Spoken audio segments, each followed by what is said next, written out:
Hello, everyone, and we are here at Youth Ministry and Mentorship 101, where we speak with youth and youth leaders learning about ministry and mentorship. And today I have Sister Shineika, who is going to Shekinah in New London, Connecticut. I remember going to that church in Southern New England Conference and seeing these young people excited. So how are you doing today, sister? I'm good. Oh, that's wonderful. I'm good. That's wonderful. It seemed like you had to think about it for a second. Yeah, I'm good. It's been a good day. It's raining outside, but other than that, it's been a really good day. Awesome. So, Awesome. All right. So let's get into this conversation. But first, could you give us like a little introduction of who you are and what you're doing in life? Yeah, so like Pastor Eric says, I'm Shineika Fareus, and I am a current junior at Clarendon College. It's a small liberal art Christian school in Massachusetts. And currently, I am working as a director at Hearing Youth Voices. It's a youth-led organization doing social justice work in New London. So that's been my summer, and it's been pretty fun. So that's just a little short bio of who I am. Awesome. Awesome. One of the reasons why I wanted you to come on this podcast is not only I've seen you very busy in your school and being a leader, but one of the first times I went to Shekinah, I think it was a youth day because I was preaching, but during the afternoon, there was a biblical debate discussion, and you stood up, you gave wonderful insight in why you believe. I don't know exactly what the topic was, but you gave wonderful insight, eloquent, spoke the language. And after you gave your 6-minute explanation of why you believe what you believe, everybody in the room stayed quiet for like 2 seconds and then just moved on. Didn't even comment, didn't even respond to what you said, didn't even ask, reflection questions of like, why do you believe that then? It was just like, they dismissed you. Mm-hmm. And that stuck with me. And I remember it so clearly and vividly. So that's one of the reasons why I wanted to come to interview you, because of that incident. Let me ask this question. How did you feel when that happened, if you remember?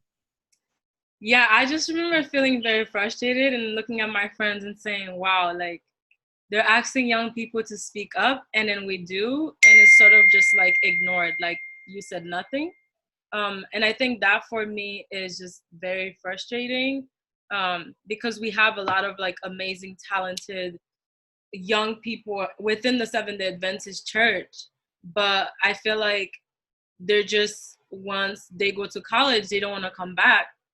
Or when they start being involved in high school, they don't want to come back because they don't feel like they're being well respected and considering the skill that they have to bring and contribute to the church, besides just the adults taking over.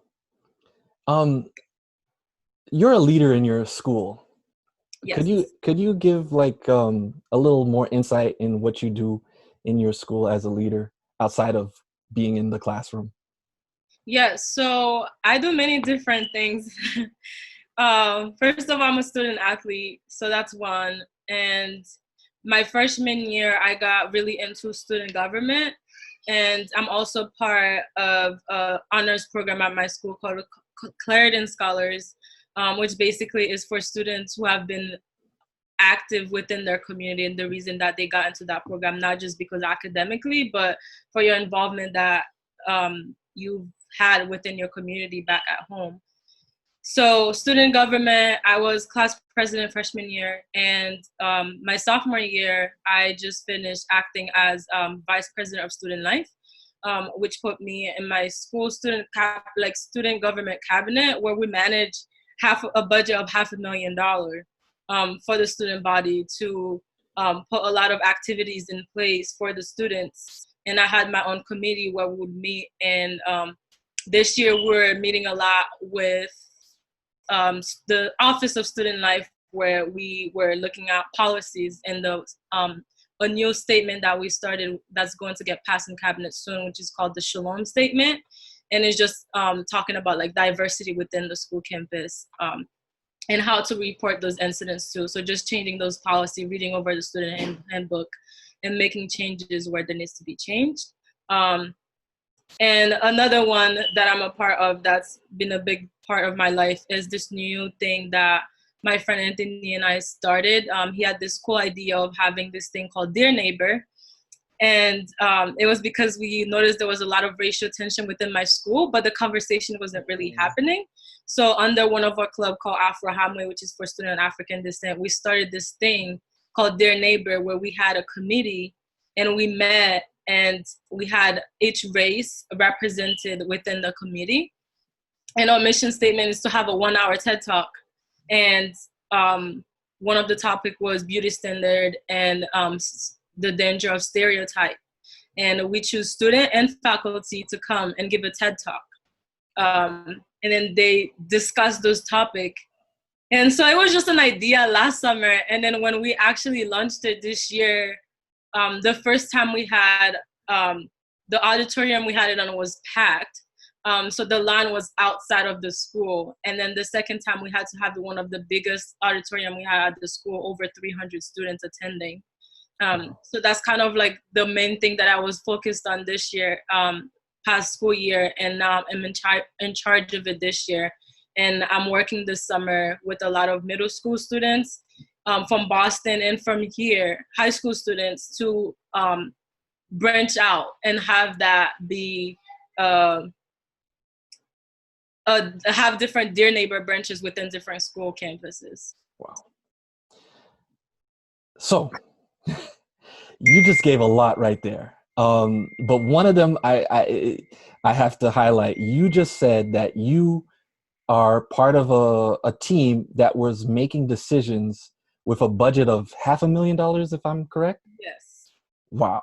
So yeah. this is a lot of responsibility that you have on your plate, and you're doing well with it, because I'm sure if you were in charge of $500,000 and you're not doing it correctly, you're not going to have that responsibility for much longer. Yeah, correct? So I'm just going to come out and give the blunt question. With all that you're doing, all this amazing work that you're doing well, has the church used those skills? No. Do they, let me add another question. Do they even see that you're, such a powerful and effective leader? I mean, I wouldn't say the church itself, but different people within the church, yes. And I think besides me being invited to like preach, and when I am invited to like give a sermon, I would target issues such like my last sermon was titled, it was talking about just like Jesus, and the just meant like just in the terms of justice, and just like Jesus, us as Christians acting like Christ and what Christ would want us to be doing. And I focused a lot about, the church is open on Saturday, but what else could we be doing when we're right downtown, and could be doing so much? There's so like many homeless problem in New London. And it's like all of these things, but we don't know the community. And for me, in order to be the good Christian like we're supposed to be, we have to care about these kind of issues. It's not just going there and just be like, hey, Jesus loves you, but Jesus loves you, and you know what I'm saying? So it's like, I think for me, a lot of issues that the church needs to be targeting, it's not. And when I go to church is a lot of like repetitive, like conversation and sermons that's just like, it's not really relevant to the youth. Like, what do we get out of it besides us just being attacked by the church? Wow. So that's just where I'm coming from. So if anybody's been listening to this podcast, I have been reaching out to my people, the Haitian community, the Haitian churches, and I find it very interesting talking to young ladies because they are very active. They love doing leadership work. But in our culture, there's something about, being a young Haitian lady in the church where it seems like there's a lot of pressure to do well in school, but there's also not a lot of empowerment to use the skills and talents that you guys have. Yes, So I would agree. that's what I think I'm trying to understand and trying to help get to how we can change that, because I feel, it's, let me ask this question for you. Do you feel like there's a lot of pressure put on you to be perfect, graduate summa cum laude, and once you graduate, what do you think the church wants and expects from you? Yeah, I think there's a lot of pressure within, that's for a lot of Haitian students, to do well in school, but the in between like the in between of that is never really taken care of, if that makes sense. Like, and I think people always talk about, oh, when I graduate, I'm going to become a lawyer and I'm going to be serving and giving back to the church. Which is something that I pray and will be able to do. But I think, for example, just simple things as of like me always bringing that up to the church, like when we're in college students face a lot of temptation, and we go through really hard time because in college you go through like those identity moments, that like it would be good to have the support of a church. But I could be like, I would say last year I was gone for like a year at the church, and like only like 2 or 3 people would like knew where I was and would check up on me. But the church itself, it was just kind of like just not here. And even like even if it was a phone call from like our pastor or from one of the deacons just saying, hey, like, can I pray with you? How are you doing? How's school? And I feel like for me, it's okay because I do go to a Christian school, but I think the majority of the students at my church do not go to a Christian school. So I could only like imagine like the lack of that spiritual support that they're having. So to kind of like reiterate what you said, you're just basically saying like, you feel like in our community, there's pressure on us to do well in school and come back. Like there's an expectation that we will return and give our skills then once we have the diploma.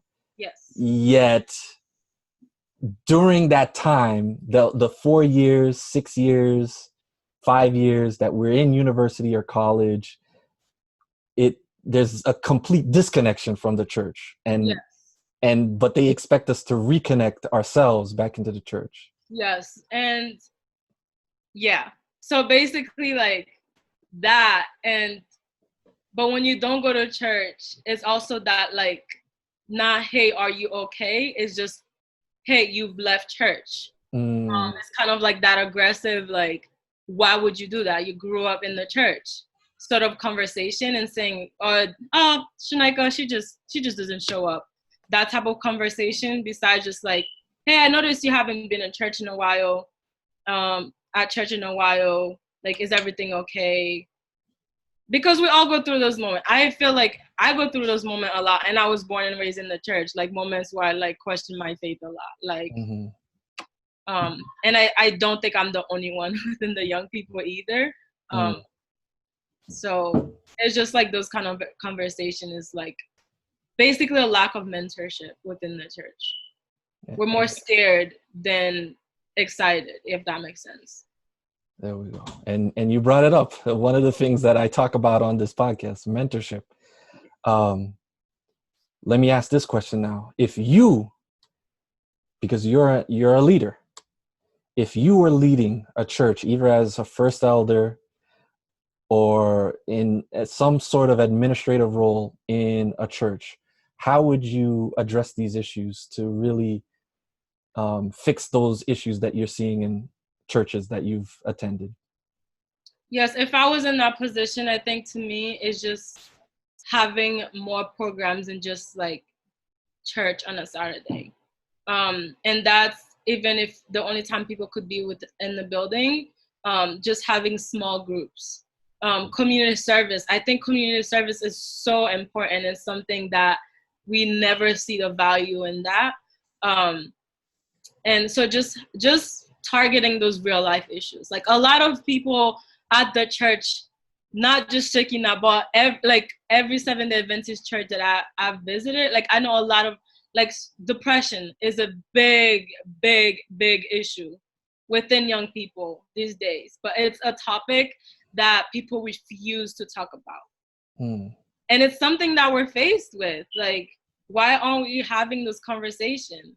When it comes to social justice issues like pro-life, pro-choice, those sort of conversations, why aren't we having those conversations? So I think, to me, it's just creating small groups and having those spaces where we talk about those things. And yes, it comes with like within different age groups. So just realizing what different age groups want and need. And just really getting them to be out there. Because I feel like in order for you to minister to people, you have to be able to meet people's needs.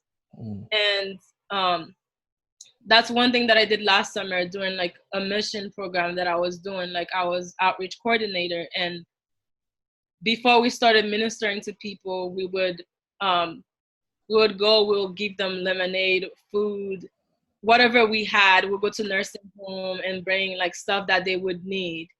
And then through that, people even ask you questions like, who are you? Where are you from? And then now that gives you an opportunity to introduce the gospel to them. Like Jesus said, like, it says in the Bible, like, I was hungry and you fed me. Like, why aren't we living through those sort of like biblical scriptures besides just the one just attacking people? I think just making young people feel more welcome and like the church is for them instead of the church is against them. Wow. So for me, like, if I had that leadership position, and I don't have to be a pastor to do that, even if they would let me even be in charge of that at the church, I would do it, especially in the summertime when everyone is home. I know a lot of people are just home, just chilling and nothing to do because Haitian parents also don't let you leave the house. So that. So if anybody's listening, you probably can guess the theme of this episode. What I'm really trying to get to and listening to you is when you have a young person like yourself who is gifted in these things, why aren't we using you as a leader? Why aren't we listening to your ideas? Because I just asked you how you changed those things. You gave it's like you already had those things in mind of how you could do things. You would have community service. You'd have little intergenerational small groups where we learn and talk about our issues with each other and have more closer relationships. All of these things are what the church really needs. And it's just amazing because it's like those things I hear, that it's like you are able to lead in your school a budget of $500,000 and you're doing it well.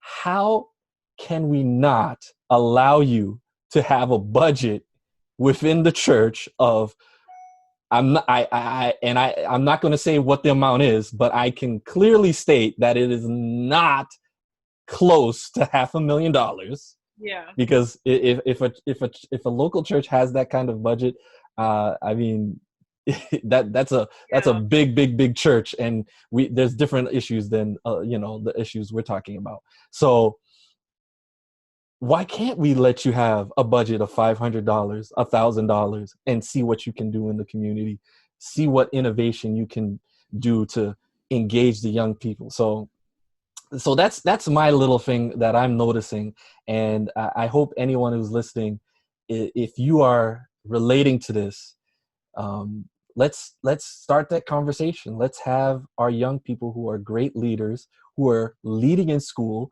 who are elected officials, who are given budgets to take charge of. Let them handle some church business. Yeah. Let's not. Yeah, We're needed there. what do you say to that, sister? Yeah, I said we're needed there. I think it's just a problem of trust. Like they once because we grew up in the church, they're used to seeing us as the little babies. And Mm, they just never see us like that part of us that is growing up. And yeah. that like that leadership aspect of what we can actually do and are capable of. Mm, And it's like the topic of adultism within the Haitian community too. It's just like adults always wanting to be in charge and don't have that faith in young people. uh, I think it's important to just realize that, like, how do we really change that culture and wow. give youth a safe space within the church, because I don't think we have a safe space within the church. Ha- Let me ask that question, because you said an interesting point of how um, this feeling of being afraid to give young people the keys, I would say, let them lead.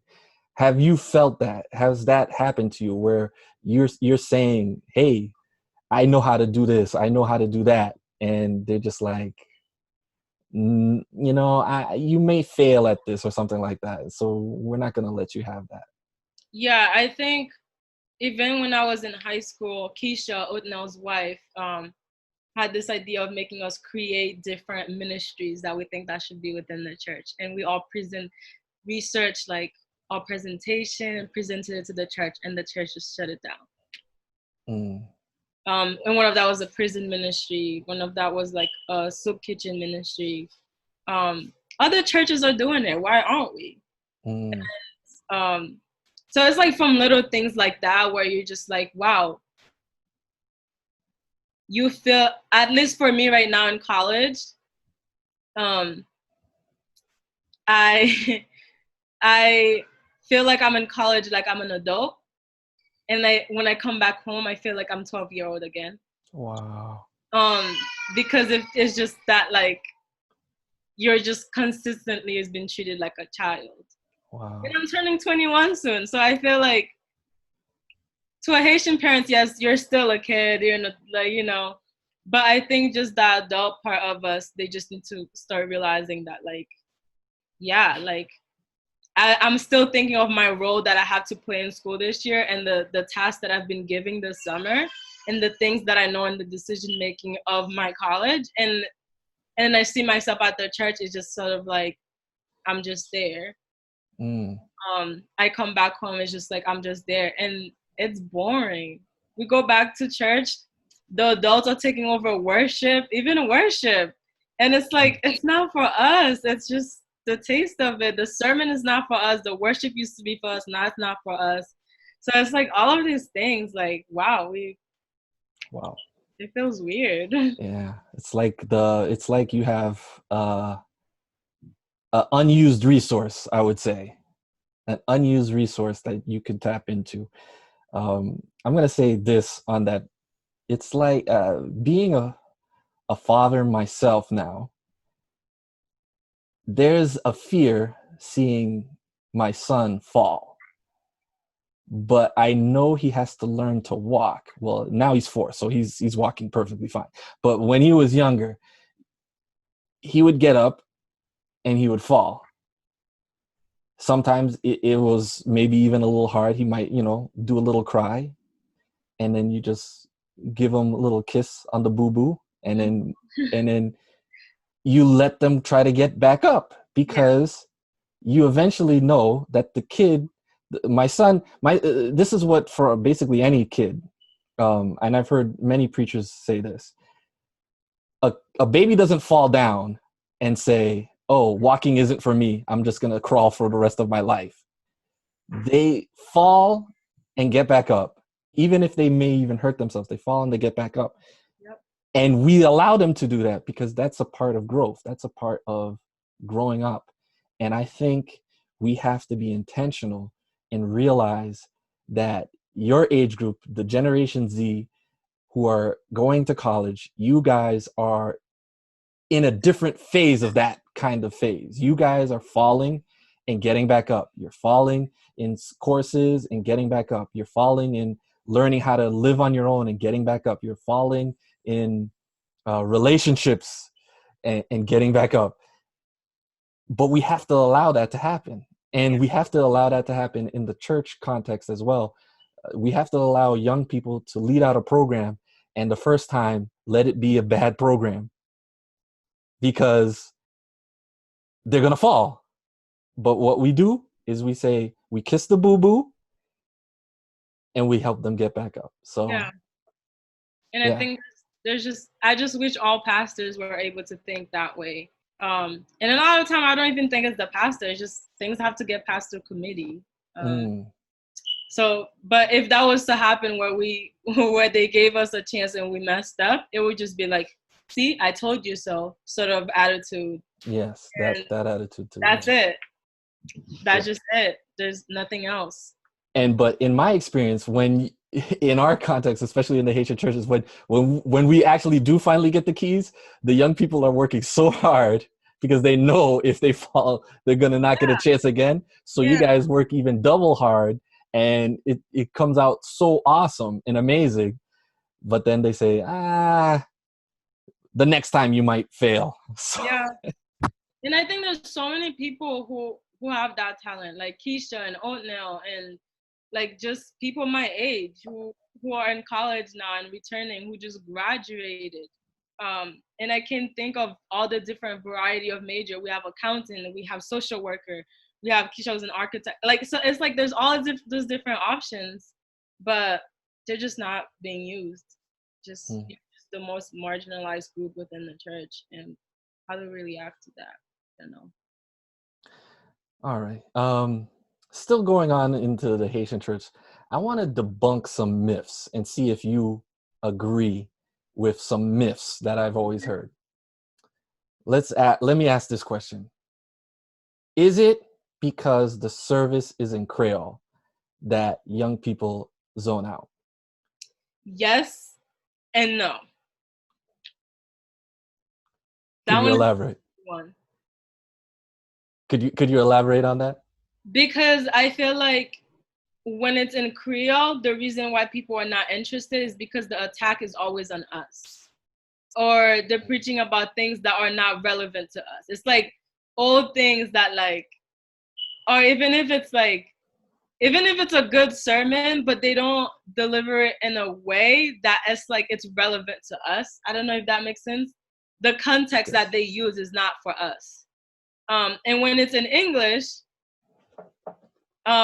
I feel like people would understand more, but a lot of time they just, like, when they do have the English person comes, it's like a once a year, twice a year thing. Then I'm just thinking of when you come and when Pastor Telen comes, like, we're all just so excited, everyone is paying attention. But the sermons sometimes are in both languages, English and Creole. So I think it's more about context than the language, but a lot of time it's about the language too. I love that answer, because that's what I felt as well. Because a lot of times I've been in those meetings and they say, oh, they're leaving because they want to hear sermons in English. And I was like, I'm the worst at Creole, and I've always been in the Haitian church. And the reason I've been in the Haitian church is because I was empowered to be a leader. Yeah. So it's about being active in the church and hearing, and like you said, hearing a sermon that is contextually for you. Yeah. Because if it's contextually for me in Creole, it's a powerful sermon. If because I've heard sermons in English that are contextually not for me, and I will zone out on that. So yeah. You falling asleep. Yeah. Well, yes, I am known for falling asleep at church, but usually those pictures that you see of me falling asleep, I'm the one preaching, so it's not during sermons. So all right, let's do one more myth. Women should not be the leaders in a Haitian church. It's true. It is what people believe. Yes. Okay, so you're saying it. So you're saying you agree that it's a myth because that to have that belief is incorrect, but it's a belief that people have. Yeah. Okay. That is Okay. practice also. That women should not be in leadership position within the church. Mm. But is it actually followed through? Because when I visit a lot of churches, the ones that are leaders are the women. To a certain limit. And the look Mm. of it. But when it comes to decision making in cabinet, you'll see most of the people in cabinet are the men. Mm. And when it comes to women in ministry, yeah. We're still not believing in that. I went to a 7-day Adventist church in Atlanta and I was intrigued because it was a lot of things that I grew up believing in the 7-day Adventist church, Haitian 7-day Adventist church. I saw a woman as an associate pastor and I That's was right. like, whoa. Because I was told that when I wanted to go to ministry, they're like, I would tell you that you're a really good preacher, but you're a woman. So I couldn't tell you that. That's what one of the members at my church told me. Wow. I would tell you to go to school for theology, but you're a woman. Because every time after I preach, he was like, wow. And then he said, but you're a woman. You can't. And that's what I grew up with. That's why I grew up hearing. And that's still what I hear, which is what pushed me away from that ministry aspect of my life. Wow. that is big. That is big. So here you come off preaching a powerful word, and the person says, that was a powerful word, and I would tell you to go to school to be a minister, but you're a woman. And since then, it's like, since before that, I knew I couldn't. But that's a completely different conversation within itself, just battling with that. From what I've learned for myself and what the church believes is completely different. That is deep. That's something. I'm very sad that happened to you. That it's especially myself as someone who keeps preaching, empowering young people, empowering young people when God has shown the talents that he's given these young people, for you to give a powerful word and then to hear, but you're a woman. Yeah. You can't do it. I can't relate. I will say that I've been told other things. I've never, I'm a man, so I haven't heard that. But I've heard, my personality, the way I talk, these kinds of things, that's why I should stay away from ministry. So in that way I can kind of relate. But it's not our call. Yeah, to hear, but that's my issue. That's why it hurts me to hear that, because the one who calls is God. Yeah. And that's period. Mm-hmm. That's what we preach on the pulpit.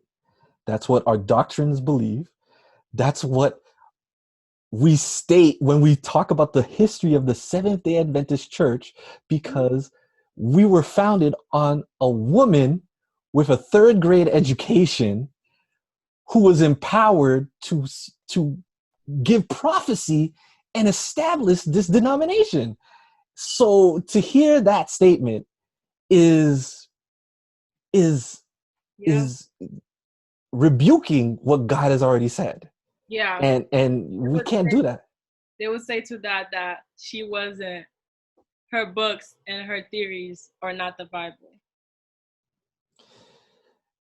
That's another debate, but that is to them. That is on their side. They would use it. But when it comes to issues like that, they would twist it. Oh, that's another debate, but to like I said, it's God who calls, period. It's And God who calls, I didn't period. know what she was talking about. But Yeah. So, oh man. Oh, wow. Well, let's end on a positive note. uh, what do you have a mentor currently in your life that has said something powerful to you that sticks with you to this day? yes, actually. Um, it was in high school and still currently. Just questioning the idea of how how will people take me seriously? Mm, Um, as a young person who a lot of time my job consists of calling adults out on certain things that they do. And that could be hard, right? Especially coming from a Haitian background. Like, that's right. hey, you've messed up, but how do we have this conversation? Mm, Without me disrespecting you, without you disrespecting me in return, because at the end of the day, I still have this role that I'm playing. Um, and I was told there is no age requirement to do justice work. wow. So that's one thing that stuck with me. Whenever I say, but Shineika, I always remember there is no age requirement because it's biblically, it's socially, it's just when you think about it, everything in our life reflects that. Because how old was Jesus when he started doing ministry? So who are you? Who is my mother? Who is my pastor? Who is anyone to say if I am capable of doing this for you to say that I'm not old enough to be doing this? If it's the right thing, it's the right thing. It's the right conversation to have, and that's it. And Wow. just they constantly she constantly remind me that, hey, you're doing a work right now. You're planting a seed that you'll probably never see the fruit of it, but you're planting that seed for the generations to come to see the fruit flavor of that, and that's important because in order to see that fruit, you need to plant that seed first. So that's been very encouraging.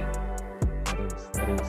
And I think that's a great positive note, and also a good words of encouragement for those who usually listen to this podcast for words of encouragement. There's no age requirement to do justice work. And going on top of that, I would add, there's no age requirement when God can call you to do ministry and do God's work. Yeah. So, and he proved it in many places in the Bible. Too many to name, but there's lots of examples of it. So, Sister Shineika, God bless you, and God bless your ministry. I thank you so much for coming on to the podcast today. Thank you for having me.